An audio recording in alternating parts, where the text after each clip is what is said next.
Hello, good morning everyone. This panel is called Powering Up the North. I'd like to make an introduction to our panel. So I've got Alex Brooks-Sykes from Safety Culture. We have Martin Bremner from Z-Box, and we have James Akrigg, who I like to call Mr. Tech.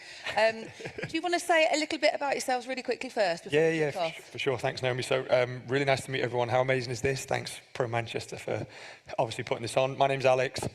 I work for a company called Safety Culture. Some of you may have heard of us, some might not have. Naomi and I were just speaking backstage. We've been in Manchester now for 7 years. I've worked at Safety Culture for 6 of those. My role is to look after the Safety Culture office for United Kingdom, Middle East and Africa. And Safety Culture are a digital operations platform, so taking any of those paper-based processes that you may have, health and safety, quality, operational efficiency, digitising it and empowering the frontline workers to do the best work they can do every day, basically. Yeah, thank you. Hi everyone, good morning. My name is Martin Bremner. I'm head of the Z-Box here in the UK. We are a global startup accelerator and incubator. We were initiated in 2018 by Rolf Sardi, the chairman and CEO of the CMAC Gem Group, a world leader in shipping and logistics solutions, backed by our sister company Seva Logistics. We have a network of 6 hubs around the world with our headquarters in Marseille, our US office in Virginia, Arlington, our Caribbean office in Guadeloupe, and last year in 2023 we opened up our APAC office in Singapore, our West African office in Côte d'Ivoire, and then we opened up our Manchester office here in October of last year that supports the group's ambitions across the UK, Ireland, Northern Europe and the Nordics. Thank you. Yeah, so James Akrigg as Mr. Tech. If you were going to be a Mr. Man, you would be Mr. Tech. Yeah. I'm often referred to as a geek, which I don't mind. It pays really well. I spent the last 40 years writing code, being at the leading edge of technology. I spent around 20 years at Microsoft as the head of technology for partners and got to work with quite a lot of businesses in the region, helping them grow and be successful with their technology endeavors. And now I spend most of my time working with startups and those that are really trying to push the boundaries of where technology can take their company and help them achieve success. So. Thank you. Right, we're going to kick off with the first question. Can you share some examples of sustainable projects in the North that are leading the way in reducing carbon footprint and fostering green growth? Who wants to go first with that one? I can jump in. Yeah. Is that all good? Yeah, okay. So as I was mentioning, Safety Culture, one of our USPs is helping companies move from paper-based, quite manual processes to digitising it. And one of our customers called the Levy Group, which some people may not have heard of, they're really championing this move away from paper-based processes over to digital processes, especially in the North. They work at a lot of different sporting venues. And the one thing that they're trying to do is take all of these paper-based processes, digitize them to reduce ultimately that carbon impact. Within the last year, they've managed to save 600,000 pieces of paper. And then that for them has also meant essentially, I think it's £3.3 million financial saving. But ultimately what they're trying to do is just drive that digitization, that reduction in paper. Likewise with Muller, who are obviously based here in Manchester. That make the yoghurt. That make the yoghurt, exactly. Good yoghurt. They've tried to do a very similar thing, is trying to take all of their processes, digitize them, just to increase their sustainability and have a better impact, essentially. Okay, thank you. Yes, obviously Manchester's a great place. We operate across logistics, supply chain, everything in between that. Manchester has some fantastic projects going on currently. There's one where I live personally in Ancoats, which is the Green Ancoats project. From that, there's obviously additional ones in the northeast, brand new wind farms as well, which are reducing carbon and obviously increasing the green growth also. And then you have other projects that have recently been announced in Manchester with a new rail between Liverpool and Manchester to the airport being announced. So Manchester really is paving the way to new projects to reduce carbon and deliver green growth for the people that live here, businesses that relocate and everything else. Yep, James? There are some really significant goals that are being set for renewable energy. And one of the startups that I work with, they're building solutions that are de-risking the people interaction. There's a lot of work that goes on to data analytics with IoT and telemetry and all that kind of thing. But ultimately, the data alone doesn't drive success as regards renewable energy. People do. And so it's addressing those kind of challenges. And it was great to see this week that Manchester was on the global stage when it comes to renewable energy. The offshore wind conference took place this week, just in the Manchester Central. And I thought I'd come along and there'd be a few like companies that are doing a bit of wind turbine, a bit of data analytics. They filled the entire venue with every key player on the planet coming to Manchester, knowing that there are skills and opportunities to actually work with companies in Manchester to make a difference. And I think that is a real testament to what the North is now capable of doing, but we need to keep pushing further. I'm going to go to my last question, actually, because out the back we were talking about SMEs working with universities. And I know certainly in that space, like, you know, the University of Manchester doing some incredible things. University of Salford have got Energy House 1 and 2. How important do you think it is for businesses to work with their local universities, whether that's for knowledge transfer partnerships or it's with things like, you know, you've got the Turing Innovation Catalyst, which is around AI. How important is it to be not only for skills, but also research purposes and what they're doing? Yeah, you might. So I'll take a very specific view on this, and this is around, following on from some of the previous talks around AI. Everybody knows what it is, but nobody wants to go there now. Everybody knows about ChatGPT, but ChatGPT is so 2023. It's what you do to actually make AI real for your particular business or your particular challenge that you're facing. And a lot of that opportunity comes from the next iteration of AI and machine learning, which is often being championed by universities. The number of papers that get published every year in that particular area is groundbreaking. I mean, it just keeps accelerating. And within there are new opportunities that will definitely differentiate what you do with this technology and how you make that change. You know, there's a thing around IT which is often done to you, or you can actually grasp hold of that, work with the universities and make that change that you want to see. And that's the opportunity that's there today. And one thing I'll add to that, there is so many opportunities in Greater Manchester at the moment around research and development, specifically with universities. Have you got any thoughts on it? Yeah, I mean, I think the universities are a pivotal point to kind of combating those big challenges within society and what Manchester has and the North. I know Manchester in particular does a great job of connecting academia, business and local government to understand what the challenges of today, tomorrow, support businesses in real time, but also look at how do you support the population in the next 10, 20 years. So working with the universities goes a long way to combating those challenges and also delivering results through AI, the TIC Institute, obviously graphene and a number of other a range that keep coming out on a daily basis, which is only good for the region. Yeah. Definitely. My thoughts take a slightly different lens, but I think you were talking about the universities. Obviously, we have 5 incredible universities within the Greater Manchester area, and I think one of the most amazing things is the pure talent that's coming out of those universities and the impact that they can have. And obviously, one of the sponsors of this event is the Alliance Manchester Business School. Did you get paid by them to say that? Yeah, I did. Thank you. I'll take my fee at the end of this session. But one of the things that they do an incredible job of doing is matching students that are going through doing MBAs. And coming into businesses, and we're doing that at Safety Culture now, to work on a project to help accelerate, whether it's locally. One of the things that we're looking at is trying to take the talent that we have here and break into the Middle East. Market entry plans, things like that. There's all these projects and all this talent locally to help not just upskill the North, but to take all that magic, all that talent here and go overseas internationally. So don't take all of them there. I know, not all of just a few people, but definitely if people haven't tapped into that as a resource, it's an incredible thing. Yeah, I know quite a few people that have done that. Okay, so what innovative tech solutions have been the most effective in transforming traditional industries in the North? Yeah, well, I'll jump in. I'll probably say manufacturing industry 4.0 for us.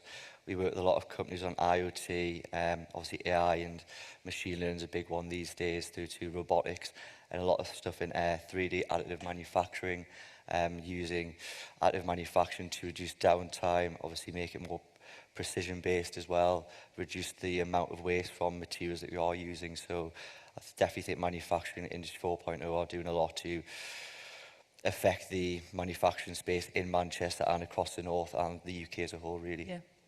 Nice. James, have you got any examples? Yeah, I mean, I don't want to keep going on about this AI thing, but I will. Because we're not doing enough, right? There is some great innovation that's taking place. I mean, the Turing Innovation Catalyst is spearheading some of that. Some of the companies that I get to meet and what they're doing, you know, they're putting Manchester on the global stage as regards what they're doing around, you know, addressing challenges around deep fakes, which people are concerned about. You know, looking at how they bring that into the health sector, how they're really sort of transforming that kind of industry. But there's so much more that can be done by every single business. And it's a real sort of game changer for a lot of organizations that embrace it. Working with perhaps some of these startups to bring some of that innovation to your established organization, or even having your own idea and then taking that to the next level by working with some of the initiatives that are going on in Manchester. So I definitely think this sort of, you know, building on the data that we already have and making that generate even more value is something that we're still only probably about 10% of what we can actually achieve, and we just need to do more around that. Yeah, I did a workshop for the Manufacturers Alliance, who you definitely should talk to. I can introduce you. Thank you. About 2.5-hour workshop about AI and about the user cases for AI. And, you know, a lot of them sort of blinded by the information, but we had lots of conversations. And one of the things, like one of the examples I gave, the guy said, "Oh, we've been doing that for years." And I went, "Yeah, well, of course." But it's just, you know, just because of ChatGPT and everything, and that whole, everyone thinks AI is new. It's been around since the 50s, probably longer. So yeah, I think it's interesting. And just going back to the innovation programs that are in GM. So Turing Innovation Catalyst, for example, and Media City Immersive Technology Innovation Hub. They're part of 10 innovation programs, but also the Business Growth Hub are doing a load of work. GM colleges have got the Further Education Innovation Fund. So if you want to dip your toe into innovation or you're not sure what that actually means, there is support out there for everybody. And it doesn't matter what industry or what it is. Just yeah. really quickly on that to expand on what James was saying, I think one of the things that we have seen most is that there's a lot of willingness for people to adopt new technologies, especially in those traditional industries. I think the two things is, one is like, where do people start? Because it can be quite overwhelming. I think a lot of those traditional, especially like family-owned businesses, you look to the Trafford Business Park, obviously it's the biggest in Europe. I think there's a lot of people that don't actually know where to begin. So it's, how do you make it digestible? How do you make it realistic for them? And then it's also that cultural shift. Yeah, of course. You know, a lot of the workforce, especially when we talk to people, is they've done things a certain way for such a long time. They don't want to change. Yeah, if it ain't broke, why fix it? Innovation is essentially change. It might be changing something by 1%, but I think that the biggest thing is you don't just do it for the sake of it. You do it because you're solving a problem. So you work out what problems you've got to solve first. But there is like support out there for everyone. That leads me on very nicely to, what role do local governments and businesses play in supporting tech-driven transformation in the northern regions? Yeah, well, I think I'll jump on this one. Again, I'll go back to Manchester as an exceptional case study for how businesses, academia and government work together. So I think there's a range of possibilities that can come from that. I think one of the things that you've seen are some big headline figures around investment and funding and grants that are available to businesses. And obviously when it comes to research and development, you know, there's assistance there as well. So it's not just the investments that are going through university programs, accelerators, but actual money to actually offset costs, to actually try something a little bit different and try and move the dial as regards how your business becomes part of the future and adapts to the change. When we heard the opening comments about these big name companies that are no longer with us, this is something that every business should have in the back of the mind of that, how do we keep ahead? And certainly seeking out some of these opportunities is one way to do that. Have you got any comments about that? No, nothing to Yeah, okay. How do you think that, or what do you think future technology advancements do you see the most significant impact on the growth and prosperity of the North? Train line? Train. That's not coming, is it? moving on swiftly. No, I mean, AI has been thrown around a lot, right? I think it can be sometimes a bit of a buzzword. I think the way that we're kind of viewing it with a lot of the people we work with, especially in the North, is very much as like a force multiplier. I think, you know, the workforce is always going to need to be there. There's this concern that it's going to replace jobs. I think we don't see it that way. I think what we see is it's taking what people are doing today and amplifying it by 10 to get, you know, quicker results, better results. I definitely think within the North, you know, you've got every industry you can imagine, from retail and hospitality all the way through to manufacturing, engineering, construction. Across all of those, I think there's technology that can have an impact. And what we see is using data and having data-driven decisions. So how are people capturing that, whether it's through IoT, like you were discussing, whether it's through, you know, capturing information as and when it's happening through checks and audits, taking that information and then driving improvement within organizations. So again, I think the biggest thing is helping maybe some of these traditional industries understand the value that technology can add, because there does sometimes seem to be a bit of adversity to change. So how can we help that?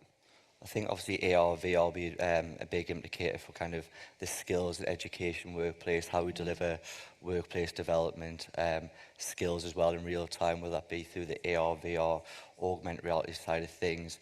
Then you have the energy grids, which are coming through, brand new data centres on the horizon, a lot of other big projects backed by the government, whether they advanced manufacturing or other realms.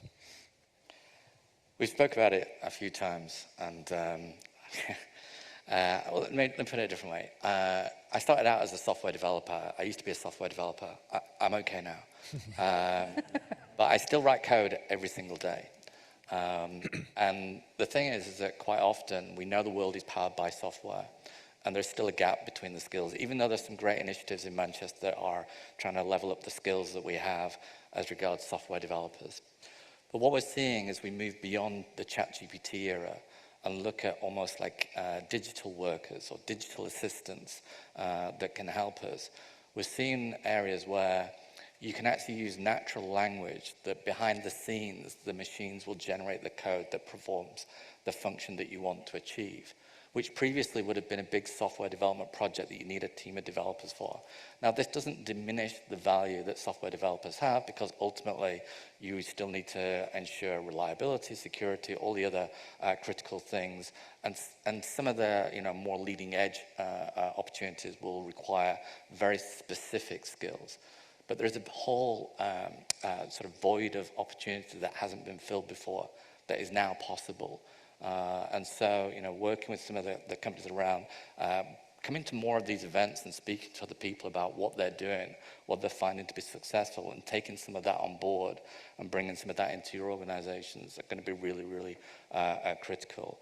What we're seeing at the moment as regards AI is sort of put the spotlight on something that's been going on for 70 years to try and get machines to do things that previously was only possible by humans. Whereas now we're sort of shifting the landscape as we go, look, this levels the playing field for pretty much every business to achieve things that weren't possible before. It's just up to us to embrace that opportunity. I'm going to talk about the ecosystem in Greater Manchester. And I think it's important to say Greater Manchester because, like I said, a lot of these projects, all of the projects that I'm talking about, are for Greater Manchester. So obviously lots of things happen in the city, but there's lots going on in the burbs as well. Do you think, what do you think is missing from our ecosystem? Yep. Visibility. Okay. Amplification of visibility. Even now, when I speak to people that are traveling, and you ask about where is innovation happening, where are investors focused when they're looking at advancement, it's still London. Yep. And I know firsthand as regards meeting people, speaking with people about some of the great work that is taking place and the opportunity that's still latent for us to explore. And whilst we do some elements of communication, we don't create a big enough target for investors to take a much deeper look at what's going on. By chance happening is not how you change the world. It has to be more purposefully driven as regards how we elevate the visibility of the great work that's taking place. So some of the things that you may take from the conference today and start to work on is how do we actually bring that to the much broader UK stage, the Europe stage, and the global stage as well. Yep. Just to add on a bit to that as well, I think Manchester, Greater Manchester does a lot of great things, but it sounds a bit silly to say, but ambition is a word that's been thrown around quite a bit lately in the kind of Series A, B arena in Manchester for startups. We have great solutions, world-leading solutions, but we all seem to be a bit more modest in the north about what we're building, what we're delivering, and how far we think we can take it. So, Why do you think that is? again, probably just the fact that we've... What we do. Yeah, it's what we do. We're quite modest about it. There's so many great projects that come out on a daily basis. Teams in Manchester, whether it's a new innovation design centre, new infrastructure being outlaid, brand new connectivity from 5G, 6G internet connection. There's so many good things coming out. I think we kind of forget to shout about the best things sometimes and compete with some of the larger businesses in London, for example, maybe in Paris also, but rest assured the projects can compete on the product delivery side. It's just shouting about them a bit more and having that global ambition to get the big rounds in and close them also. Any comments on that? No, I think the only thing I was going to say is just, I think when we do talk about tech as well, sometimes I think that, obviously, James, you were a software developer. I think typically when people think about careers and, you know, people coming through school and universities, when they think about a career in tech, they think maybe it just means being a software developer or something like that. I think within our kind of ecosystem at Safety Culture, we've only got 2 technical people. The other 60 plus are marketing, our sales, our customer success. And I think it's helping people understand, and maybe shouting about that a little bit more, that you can work in tech and not necessarily need to be technical, someone that codes, someone that develops software. So I think maybe doing that slightly better within university and the talent base to try and get more people through. That is happening, but it's looking at, you know, I've been involved in a couple of projects. I remember there was a brilliant project that Digital Advantage did called Go Digital, GMCA project, and we worked with 50 schools across GM. It was just before COVID. And that was really going into, across the 10 boroughs, so 5 schools in each borough, and it was all around, you know, finding out who was creative, who loved solving problems. Because this is what employers want. They don't just want technical skills, but there are a load of different skilled jobs out there in the tech sector. Just going back to what we were just talking about, ecosystems. So I was involved with UK Tech Week back in April. And what was really interesting with that is that there's 34 different ecosystems across the UK. So Cornwall has a tech week. Obviously theirs is on a beach, but you know, there's tech weeks and events happening in little ecosystems in some of the most randomest of places where you don't think. You know, I know I do some work with Oxford Innovation, and they run a space tech program in the southeast, and they were oversubscribed. And that was in the southeast. Because again, we make the assumptions, you know, it's just London. And yes, that gets lots of attention. I think just going back to what we were saying before about shouting and not being more modest, you know, if you sort of had a key sort of takeaway to the businesses that are here. So can I just ask, who here runs a tech business? Put your hand up. Okay, who here wants to get into tech? So who's everyone else? What would you say to to people leaving school, leaving university, leaving college, who want to get into this the tech sector in Greater Manchester? What would you say to them? What can they do now before they even left? There's so many opportunities in Greater Manchester. I think to want to be part of kind of what's going on in the infrastructure and everything that the government's delivering with private businesses, maybe look from a different person's perspective, see how the infrastructure affects them, the connectivity, their everyday life affects them. Then once you have an idea, look at the challenges that are faced, approach anybody within the ecosystem, whether it's GMCA, Midas, the growth company, everybody's available. They've all got great teams. So once you've got an idea or just kind of a question to ask, just approach people, ask the questions, see what challenges are out there, and then look to see how you can benefit mutually across all departments, really. Yeah. I think it's also important to go out and speak to schools as well, but it's not obvious. There's no obvious front door to do that. No, definitely. And I think, again, I've definitely seen that that's getting better. And you talk about tech in general. You know, I studied archaeology at university, and I'm doing a very different job to what I'm doing now. However, throughout kind of building relationships, and I think that's the biggest thing for me, is if you can build relationships, come to events like these, network, LinkedIn, whatever it is, but also making sure that those students, the people coming out of university, are aware that they're actually happening. Because I think to your point there, that this event that you mentioned in Cornwall, I didn't know that was going on. I'm probably going to go now. Now I know it's on a beach, so we can sort that out. But ice cream. Dreamy.